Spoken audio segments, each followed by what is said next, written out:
സപ്തമാതാക്കളിൽ ഉൾപ്പെടുന്ന ഒരു ദേവിയാണ് വരാഹി. ഉഗ്രരൂപിണിയാണ് വരാഹി ദേവി. ദേവിയെ ഉപാസിച്ചാൽ മനസമാധാനവും ശത്രുനാശനവുമാണ് ഫലം. ഭഗവാൻ മഹാവിഷ്ണുവിന്റെ വരാഹ അവതാരത്തിന്റെ ശക്തി സ്വരൂപമാണ് വരാഹി ദേവി.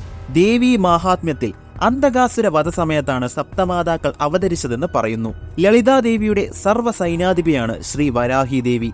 വജ്രമുഖി, വരാഹമുഖി, സ്വപ്നേശ്വരി, ഭൂശക്തി, സേനാനായകി, മഹാകർണിക, ധൂമ്രരൂപി എന്നിവയാണ് വരാഹി ദേവിയുടെ മറ്റു പേരുകൾ. ശാക്തേയ വിശ്വാസപ്രകാരം വരാഹരൂപം പൂണ്ട കാളി വാർത്താളി എന്നറിയപ്പെടുന്നു. തെറ്റു ചെയ്യുന്നവരെ ശിക്ഷിക്കുന്നവൾ എന്ന അർത്ഥത്തിൽ ദണ്ഡനാഥ എന്നും ദേവി അറിയപ്പെടുന്നു. ദേവിക്ക് പഞ്ചമി തിഥി പ്രധാനമായതിനാൽ പഞ്ചമി ദേവി എന്നും നാമമുണ്ട്.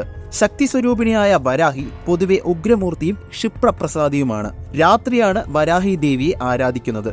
പഞ്ചമി തിഥിയിലെ രാത്രി വരാഹി ദേവിക്ക് അതിവിശേഷമെന്നാണ് വിശ്വാസം.